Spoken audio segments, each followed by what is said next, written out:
When the night is longest and the winds of the world howl against your soul, when it seems that every step forward is met with resistance and every breath feels like a burden, remember this.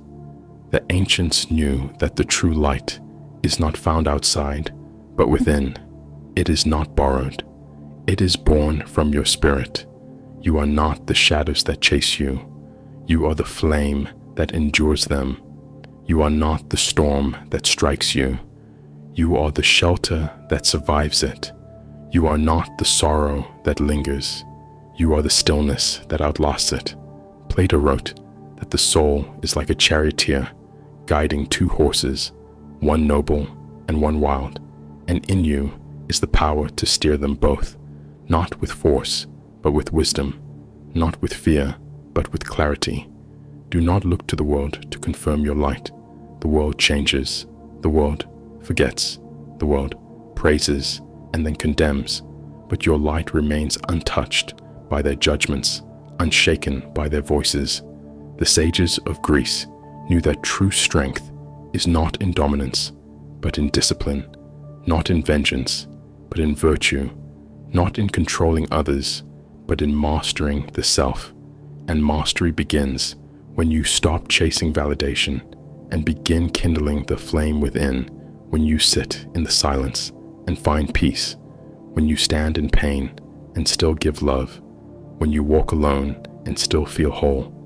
Socrates said, "The unexamined life is not worth living," and the examined life reveals one truth again and again, that the good, the beautiful, the eternal is already within you.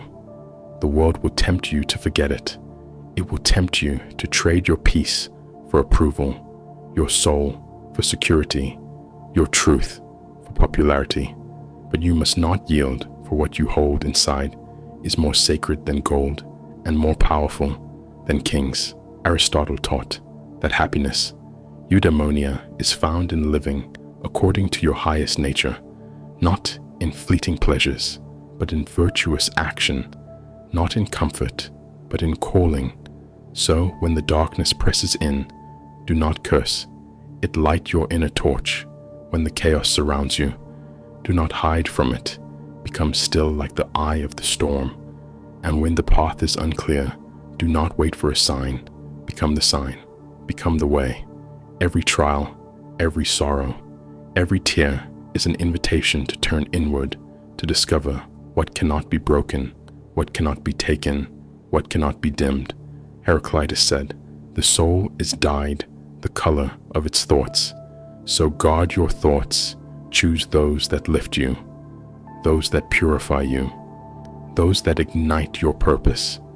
And when despair whispers that you are lost, remind it that the soul never forgets its origin. It only sleeps, and when it awakens, it blazes brighter than any flame, for its source is divine. You were not made to cower. You were made to rise. You were not made to follow every voice.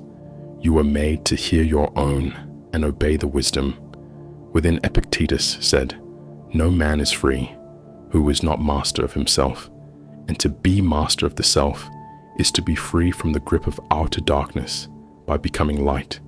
Your thoughts, your actions, your integrity, these are your lamp. Tend them well, and they will guide you through every night, every storm, every shadow, because the light within you is not ordinary. It is ancient. It is sacred. It is the echo of the Logos, the divine reason that orders all things and speaks through your soul. So keep walking, warrior of light, not because the path is easy, but because the light you carry makes all paths possible. And when others stumble, let your flame show the way. When others despair, let your silence speak. Hope when others fall. Let your presence remind them that we all rise again. For darkness is not the enemy. It is the backdrop against which your light shines brightest. And you are the light. Do not run from the silence, for in silence the soul speaks not with noise, not with commands, but with a gentle knowing, with a clarity deeper than thought. It is here, in the still moments, that your essence remembers what the world tries to make you forget, that you were not born to chase shadows or to echo voices that are not your own. You were not made to be an imitation of others. You are a singular soul, woven with sacred threads from the divine, a design unrepeatable, unshakable, eternal Plato, taught that truth is not found in the senses, but in the soul, that the seen world is a shadow of a higher reality, that real beauty, real justice, real courage are not appearances, but eternal forms, and when you touch them within, you touch eternity. So do not be deceived by the changing winds of public opinion, by the fashions of the day, or the applause of the crowd. These things are hollow. They vanish like mist. What endures is the quiet flame of inner truth that burns beneath the surface. When you live from that place, when you act from that truth, you become unbreakable, not because life is easy, but because your foundation is real, and what is real cannot be destroyed. Socrates said, "I know that I know nothing," and in that humility he found the doorway to wisdom, for only the humble can grow, only the open can receive, only the honest can transform. Truth is not given, it is earned in the crucible of experience, in the fire of discipline, in the silence of reflection. It demands your whole heart, your whole attention, your whole courage, and yes, it will cost you. It will cost you comfort. It will cost you certainty. It will cost you belonging in full circles, but what it gives in return is everything your soul longs for: peace, depth, alignment, freedom. Epictetus reminded us that it is not events that disturb us, but our judgments about them. And when your judgment is trained by truth, you become calm in the chaos, stable in the storm, joyful in the face of adversity, because you have learned to see, not with the eyes, but with the spirit. And the spirit sees what the world ignores. It sees purpose in pain. It sees strength in struggle. It sees love where others see only loss. This is the way of the philosopher, the warrior, the wise, the one who no longer flees from life, but embraces it as it is and rises with it, not against it. Heraclitus said, "Character is destiny, and the character forged by truth shines like gold tested by fire. It does not bend to ease. It does not shift with mood. It does not abandon the path because it is hard. It walks on because it must, and the path of truth is narrow, but it is wide enough for the soul that has awakened, wide enough for the heart that beats in rhythm with the eternal, wide enough for the courage that says, 'I will not lie to myself.'"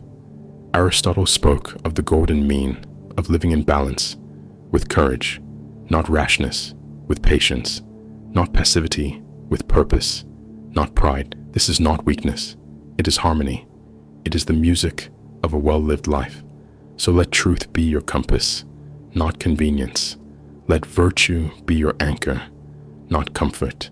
Let the divine voice within you be louder than the noise of the crowd. You will lose things on this path. You will lose approval. You will lose the need to please. You will lose the fear of being misunderstood. But what you will gain is priceless integrity, peace, clarity, and a soul that sleeps in quiet and wakes with purpose. Do not ask the world for directions. It does not know the way to your soul. That map is within you, and only truth can unfold it, one step at a time. So walk humbly, but boldly, speak gently, but honestly, love deeply, but wisely, and above all, live with reverence for the sacred weight of your inner truth, for it is not a burden, it is a blessing, and it will carry you farther than any lie ever could. If you felt inspired by our journey through the Hellenic horizons, give a thumbs up, subscribe, and share your thoughts below.